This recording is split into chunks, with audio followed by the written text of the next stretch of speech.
तो दोस्तों welcome back to नई वीडियो। तो दोस्तों आप सभी लोगों ने थंबनेल पर एक यहाँ पर बात देखी होगी जो लिखा हुआ है कि हिमाचल प्रदेश में 45,000 नौकरियां जो युवाओं को दी गई हैं। यह क्यों लिखा गया है वो मैं आप लोगों को आगे बताता हूँ। यहाँ पर आखिरकार क्या बोला गया है, क्या कहा गया है, वो पूरी इन्फॉर्मेशन आप लोगों को मैं यहाँ पर बताऊँगा। ठीक है। तो सबसे पहले आप लोगों को पता है ये है कि लोक निर्माण विभाग के मंत्री जो हैं वो हैं विक्रमादित्य सिंह। ठीक है। तो उन्होंने कहा कि हमने जो है वो हिमाचल प्रदेश के अंदर जो भी कार्यकाल कांग्रेस का हुआ है, उस समय पर यहाँ पर हिमाचल प्रदेश के अंदर युवाओं को वेरियस कैटेगरीज़ विभिन्न विभागों, बोर्डों, निगमों के अंदर 45,000 नौकरियाँ दी गई हैं। अब यह वीडियो क्यों मैं बना रहा हूँ, इस पर जो है वो एक तर्क है कि इसमें आप लोगों का पॉइंट ऑफ व्यू चाहिए। ठीक है? कि आप लोग इसमें क्या सोच रहे हो, वो इन्फॉर्मेशन हमें जो है कमेंट डाउन ज़रूर कीजिए कि ऐसा कहा गया है कि 45,000 नौकरियाँ दी गई हैं, क्या यह 100% सच ही है? क्योंकि उन्होंने कहा हुआ है कि जब भी कोई आरटीआई डालेगा, क्योंकि विपक्ष अगर आरटीआई देगा तो साफ-साफ हम कह रहे हैं कि 45,000 नौकरियाँ जो वो हिमाचल प्रदेश सरकार द्वारा दी गई हैं।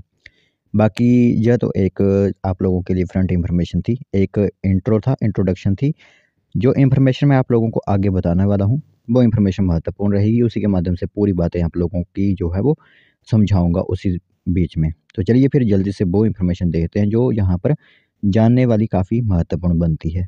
तो दोस्तों देख सकते हो यहाँ पर इन्फॉर्मेशन आप सभी लोगों की मोबाइल स्क्रीन पर इस टाइम दिख रही होगी। तो माफ़ कीजिएगा, मैंने अगर 45,000 बोला था, तो यहाँ पर 45,000 उन्होंने नहीं बोला हुआ है, उन्होंने 42,000 नौकरियों पर यहाँ पर बात की हुई है।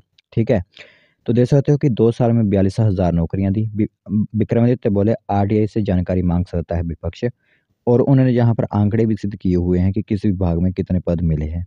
तो पीडब्ल्यूडी मंत्री विक्रमादित्य सिंह ने कहा है कि राज्य सरकार ने 2 साल में कितने बेरोजगारों को रोजगार जोड़ा है, इसका आंकड़ा जो है वो हमारे पास उपलब्ध है। तो विपक्ष को इस आंकड़े पर कोई संशय हो, तो सूचना अधिकार के माध्यम से जानकारी माँग सकते हैं, जो इसे हम आरटीआई वगैरह भी कहते हैं। ठीक है? तो उन्होंने कहा है कि राज्य मंत्रिमंडल ने 2 वर्ष के कार्यकाल में 42,000 से अधिक युवाओं को नौकरियों के अवसर प्रदान किए हैं, जबकि पूर्व भाजपा सरकार ने मात्र अपने 5 साल के कार्यकाल में 20,000 नौकरियां ही दे पाई थी। तो उन्होंने कहा है सबसे पहले जो हमने नौकरी दी जो थी वो प्रेफ़रेंसेस के आधार पर वो थी। प्रारंभिक शिक्षा विभाग के अंदर 3202 पद जो हो भरे जा चुके हैं, और इस वर्ष लगभग 8,000 पद और भरे जाएँगे जो आप लोगों का 2025-26 का सेशन होगा। ठीक है? तो 3202 पद जो हो भरे जा चुके हैं और 8,000 पद और भरे जाएँगे। बाकी दूसरी तरफ उन्होंने बात की कि कांस्टेबल के 1088 पद पर जो वो प्रक्रिया शुरू कर दी गई है, जिसमें फ़िज़िकल वगैरह जो वो हो रहे हैं।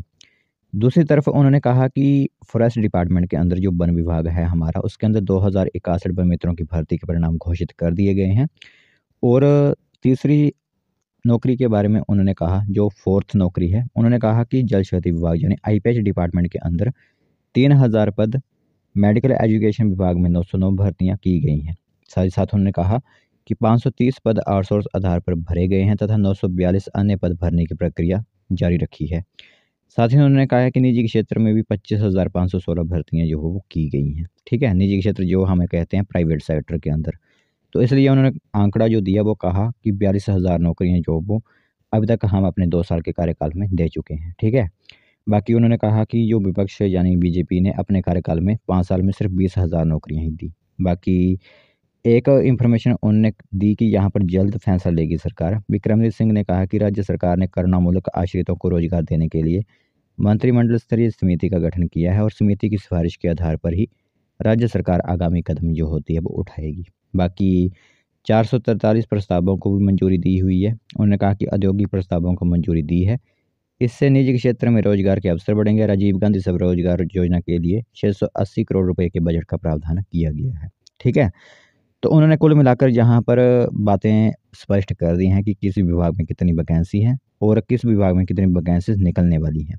तो जो इन्फॉर्मेशन महत्वपूर्ण थी, अब इसमें आप लोगों का क्या तर्क निकलता है, क्या आप लोगों का पॉइंट ऑफ व्यू है, वो कमेंट डाउन ज़रूर कीजिए यहाँ पर।